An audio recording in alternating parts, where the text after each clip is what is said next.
잘 살고 싶어요? 못 살고 싶어요? 잘 살고 못 사는 것은 복이 있어야 돼요? 없어야 돼요? 복을 지려면 가만히 있어야 돼요? 노력을 해야 돼요? 그 노력을 하는 가운데 최고의 노력은 저는 우리 박사선생님께서도 말씀하셨듯이 구인사를 참배하는 겁니다. 구인사 정초 참배 갔다 오니 1년이 편안하더라. 정말 생각하지 않았던 좋은 일들이 많이 생기더라라고 하는 얘기를 많이 들은 바가 있습니다. 반갑습니다.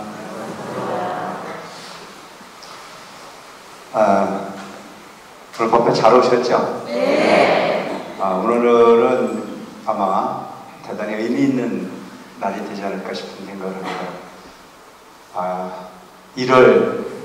1월이면서 또 정기법회가 함께 되어지고 몇 시간 전에는 송구영신이라고 하는 부분의 의미를 담아서 법회도 함께 했고 또한 지난 추억을 더듬어 볼 수 있는 어떤 좋은 기회였습니다. 많은 신도들이 참여를 해서 즐거운 행사를 보내기도 했고 오늘 첫 법회에 법회가 될까 12시가 넘어서 귀가를 하고 또 안 드셨던 떡국도 드시고 그래서 귀찮은 짐에 못 일어나는 분이 꽤 있을 거다 싶은 생각을 했는데 역시 못 일어나신 분은 못 오셨고 일어나신 분만 이렇게 함께 하게 됐습니다. 오늘 우리 2023년을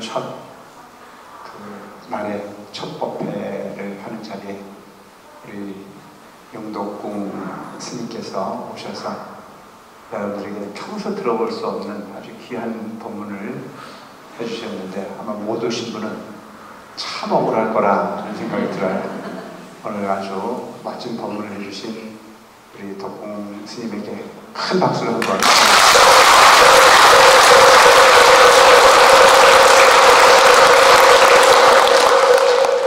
어제 저녁에 제가 잠깐 이야기를 했던 부분이 어렸을 때는 빨리 한 살 한 살을 더 했으면 좋겠다는 생각을 했던 순간도 있었는데 어느 나이가 지나고 나니까 그 나이 따라오는 부분이 너무 두려워서 거추장스럽고 먹고 싶지 않는 나이가 되는 시기도 겪어가는 게 우리 인생이다라고 하는 얘기를 잠깐 했습니다.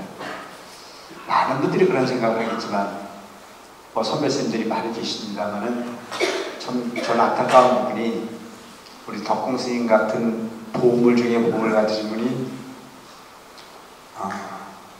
연세가 높아지셔서 전국의 많은 신도들에게 항상 좋은 법문 해주시고 우리 천대조이 어떻게 보면 지역 말싸 아주 어려운 환경에 있는 사찰 하나하나를 빼놓지 않고 여인 숙장, 여관장을 주무시면서 그렇게 정단의 기틀을 다시셨는데 이제 연세가 아주 높아지셔가지고 자유롭지 못하다라고 하는 부분이 너무 안타까워요.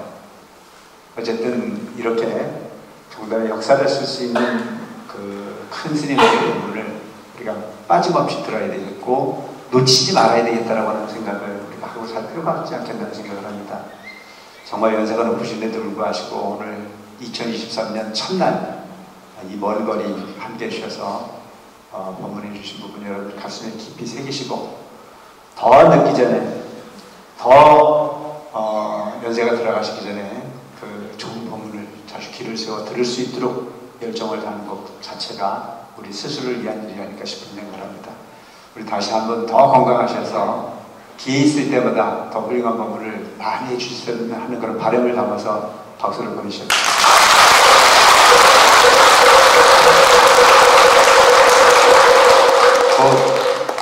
세월이 참 그렇잖아요. 제가 첫 출가했을 때만 하더라도 저런 법문을 어떻게 해올까, 저런 지혜가 도대체 어떻게 나올까.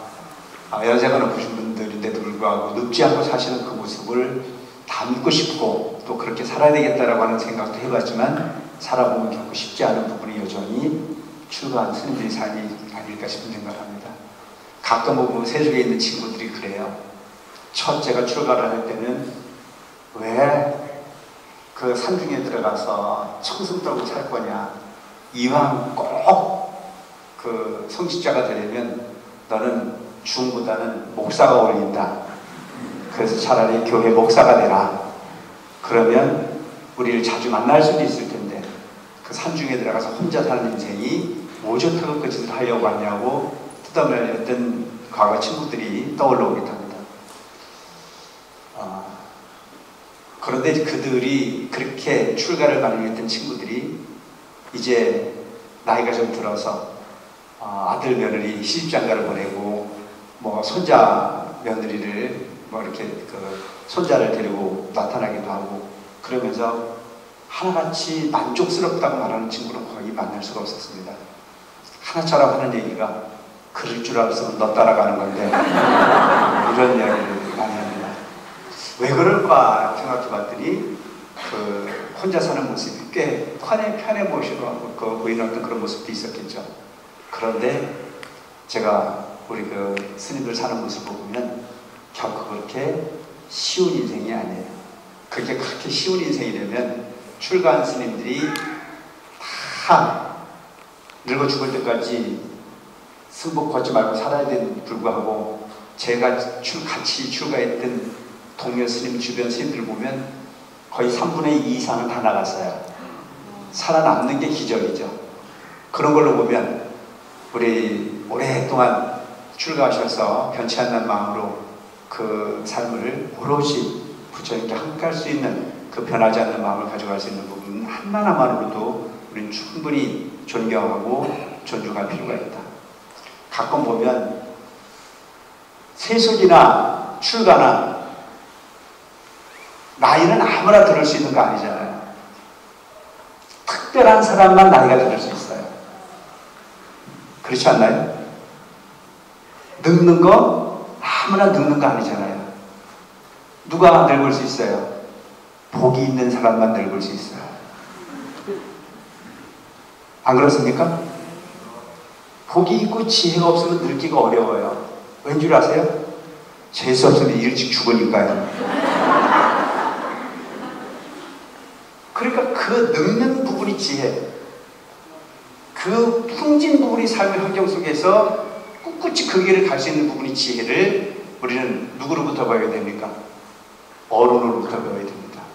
제가 오늘 이 말씀을 왜 드리냐면 임진왜란 때 일본의 그 못된 외적들이 우리를 침략을 했습니다. 그때 일본 놈들은 그야말로 완벽한 전쟁 준비를 해서 총을 가지고 침략을 해왔고 우리는 칼과 활로 대적할 수밖에 없었습니다. 전국 방방곡곡을 다 초토화시키고 우리는 그 당시에 백성들이 피난을 갈 수밖에 없는 상황에 놓여 있었습니다. 어느 때에 일본의 500명 군사를 건드린 시야가라라고 하는 장수가 20대의 젊은 나이에 장수가 내려서 우리나라 방방곡곡을 유린을 하고 있었습니다. 그때 한 농부가 가족을 거느리고 피난을 가는 모습이 눈에 들어왔습니다. 아이는 걸리고 살림을 대강 꾸려서 피난을 가는데 그 가장은 연세가 높으신 부모님을 등에 업고 하염없이 피난을 가는 모습을 봤습니다. 적이 따르는 죽음의 문턱에 다다랐을 때도 그는 결코 자식은 포기해도 부모는 버리지 않겠다라고 하는 의지에 피난민을 바라다보고 크게 감동을 받습니다. 내가 사는 일본, 그곳은 효가 없고 문화가 없는데 우리가 침탈을 하는 이 조선은 부모님을 자식보다 더 귀하게 생각하는 문화가 있는 그야말로 착한 나라입니다. 무슨 능력으로, 무슨 권리로 이렇게 착한 민족을 짓밟을 수 있겠나? 본인 스스로는 일본 군인이 부끄러워서 500명의 군사를 마음을 되돌려 조선의 군인으로 투항을 합니다. 힘이 모자라 투항한 것이 아니고 부족해 투항한 것이 아니고 모두를 죽일 수 있는 부분이 힘과 패기를 가지고 있었지만 착함의 문화, 효의 문화, 자식보다 부모를 더 귀하게 생각하는 부분이 문화를 통해서 이 민족이야말로 착한 민족이요, 이 민족이야말로 존중할 만하다라고 하는 가치를 귀하게 여긴 이 사람은 조선군으로 투항을 해서 500명이 바로 일본군을 상대로 싸울 수 있는 적으로 돌변을 합니다. 그가 누구냐면 유명한 김충선 장군이라는 장군입니다. 일본 사람이 우리나라의 이름으로 바꾸죠. 그래서 이것은 세계의 역사에도 없는 그야말로 착함이라고 하는 부분, 효가 바탕을 이뤄서 적군의 생각을 바꾸고 힘이 부족해 투항을 하는 부분이 아닌 착함에 굴복한 부분이 역사를 우리는 알고 있고 그 역사를 지니고 있습니다. 오늘 우리 주변에 보면 세상은 이런 모든 부분을 다 잊어버리고 부모는 존재하지 않습니다. 오직 내 새끼만이 있을 뿐입니다. 손자 맡겨놓은 며느리가 조금 잘못해서 손자가 울면 시어머니의 불길을 때리는 부분이 일어나는 현실 속에 살고 있는 걸 보면 우리는 과연 지금 착함을 이야기할 수 있는 민족인가 싶은 생각을 하게 합니다. 우리는 과연 부처님 가르침을 실행하고 있는 부분의 삶을 살고 있는지 우리 자신에게 물어볼 일입니다. 오늘 목사선생님께서 우리에게 신금으로 이루는 부분의 말씀을 여러 장면을 통해서 하셨습니다. 나를 돌아다보는 게 불교다. 내 마음속에 착함과 악함이 함께하고 있다. 악함을 버리기보다는 악함을 누르고 착함을 드러내고 착함을 드러내 용기 있게 행했을 때 그것이 참된 보살행이요 그 행위가 쌓여 구경 부처님과 함께할 수 있는 부분이 인격으로 변화시킬 수 있다고 하는 귀한 말씀을 주셨습니다. 이 본문을 듣는 순간에 저는 이 김충선 장군에 대한 이야기가 생각이 됐고, 우리가 잊어가고 있는 가장 착함은 누가 뭐라고 하더라도 어른을 존중하고 연세 높으신 분들이 그냥 연세를 그냥 얻으신 것이 아닌 처절한 인생을 지혜롭게 살 수 있는 분의 삶의 환경을 누리는 결과라고 하는 걸로 존중할 수 있는 마음을 가져야 되지 않겠냐는 생각입니다. 새롭게 시작하는 2023년 첫날, 과거는 그랬듯이 그냥 그렇게 살 것이 아닌 오늘 덕공 스님의 법문을 중심으로 또한 우리 마음속에 살아가는 우리 삶의 지표를 보다 착함으로 또한 우리의 민족의 고유 문화로 자리 잡고 있는 효를 다시 한번 일으키고 내 부모를 생각하고 연세 높으신 어르신을 존중할 수 있는 문화가 있는 그런 어른사가 되기를 갈구해서 이런 말씀 드려봤습니다. 기분 나쁘십니까? 괜찮죠? 네. 그런 의미에서 본다면 이 세상의 삶은 누군가가 가르쳐서 세상이 존재하는 거고, 누군가의 가르침 중에 가장 큰 가르침은 저는 부처님의 가르침이라고 생각합니다. 옛날 들은 얘기로는 상호론각 대사님께서는 이 세상에 두 가지 부모가 있다고 말씀하셨답니다. 한 가지는 육신을 주신 부모님이요, 또 한 가지는 정신을 주신 부모님이 있는데, 바로 육신을 주신 부모님은 나를 낳아주신 세속의 부모님이지만 정신이 가르침을 주신 부모님은 바로 부처님이라고 하는 말씀을 하셨다는 이야기를 들었습니다. 그래서 대사님께서는 1년을 시작할 때쯤이면 반드시 집에서 제사를 지내고, 그리고 난 이후에 반드시 구인사를 참배할 수 있는 문화를 만들었던 것이 대사님의 가르침이었습니다.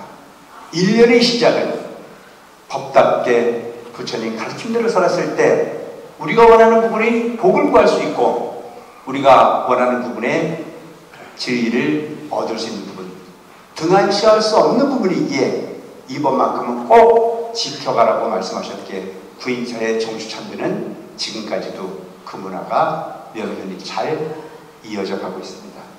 하지만 근래 코로나라고 하는 부분이 질병으로 인해서 우리는 구인사 참배하는 부분을 스스로 삼가하고 경계하는 부분의 문화가 또한 그 틈을 비집고 있습니다. 하지만 이제는 실외에서는 마스크를 벗을 수 있는 부분이 환경까지 왔고 자동차를 타는데 제한이 없는 환경까지 왔으니 과거 대주사님의 가르침을 다시 부추겨 회복하고 정주참배를 통해서 일련의 삶을 시작하는 부분, 그것은 부처님의 가르침을 실행하는 부분이요 우리가 우리 착함을 다시 한번 돌이킬 수 있는 참된 기회가 되지 않을까 싶은 생각을 합니다. 그런 의미에서 우리 원흥사는 올해를 구인사 정초참배 중흥의 시간으로 정하고 정초참배를 대대적으로 실행하고자 합니다. 되도록이면 각자가 참배하는 것보다는 원흥사라고 하는 브랜드를 가지고 함께하면 훨씬 더 가치 있고 행복한 시간들이 될 수 있을 것 같아서 여러분들에게 제안을 합니다. 어저께 강부에서 결정을 하긴 했지만 제가 다시 뒤집습니다. 구인사 정주 참배를 가는데 초40날 가는 게 좋을 건지 초1의 가는 게 좋을 건지. 초40날은 화요일입니다. 연휴 마지막 날이죠. 그리고 초1의 날은 28일 토요일입니다. 두 가지 중에 한 가지를 결정을 해야 됩니다. 신중하게 의사표명을 해주시기 바랍니다. 나는 초40날 가는 게 좋겠다. 손 들어보세요. 내리세요. 나는 초1의 날 가는 게 좋겠다. 손 들어보세요. 초1의 날이 훨씬 많습니다. 그래서 28일 날 토요일에 구인사의 정초참배를 가는 걸로 하겠습니다. 이의 있습니까? 왜 대답을 안 해요? 나는 안 갈 사람 손 들어보세요. 나 죽어도 안 가. 아니, 다시 한번 심각한 일이에요. 신중하게 잘 판단하셔서. 왜냐하면 정초참배는 여러분들이 꼭 가야 될 일이에요. 내가 돈이 없으면 나한테 보태달라고 그러세요. 1월 24일 초40날 초40날 갔으면 좋겠다는 분, 초40날 갔으면 좋겠다는 분 다시 한번 손 들어보세요. 야, 이걸 내리세요. 아니야, 그때 너무 시간도 없고 토요일 주말을 이용해서 가는 게 좋겠어. 그날이 28일, 음력으로는 초1의 날입니다. 초1의 날이면 내가 갈 수 있도록 노력해볼게. 손 들어보세요. 네, 됐습니다. 다 안 가셔도 괜찮습니다. 28일 날 가는 걸로 결정을 하시고 다시 한번 부탁을 하는데, 잘 살고 싶어요? 못 살고 싶어요? 잘 살고 못 사는 것은 복이 있어야 돼요? 없어야 돼요? 복을 지려면 가만히 있어야 돼요? 노력을 해야 돼요?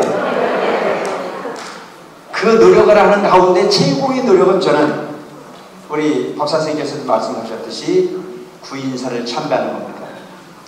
우리 법사선생님께서 청주 명장사에 주지를 하실 때에 제가 알기로는 버스가 40대씩 구인사를 갔어요. 그때 대단하다 그러셨어요. 근데 제가 그보다 조금 더 잘한 게 있어요. 제가 춘천에 있을 때 버스가 65대까지 갔어요. 그래서 지금도 그 문화는 거의 없어지지 않았어요. 그때 주변에 있는 모든 사람들이 뭐라고 얘기를 했냐면, 구인사 정초참배 갔다 오니 1년이 편안하더라. 정말 생각하지 않았던 좋은 일들이 많이 생기더라라고 하는 얘기를 많이 들은 바가 있습니다. 저도 이제 원흥사가 멀리 있는 것도 아니에요. 당일 충분히 다녀올 수 있는 공간이니만큼 하루 정도는 부처님이 이제 공양 올린다는 생각으로 함께 할 수 있는 정초참배가 될 수 있도록 많이 마음을 내주시길 바랍니다. 오늘 1월 1일 여러 가지로 바쁜 환경인데도 불구하고 오늘 법회에 함께 하신 모든 분들께 다시 한번 깊은 감사를 드리고, 새해에는 더욱더 행복하고 여러분들이 원하는 바를 다 성취할 수 있는 원흥사 신대님들이 되시길 바라면서 두손 인사에 감사합니다. 고맙습니다.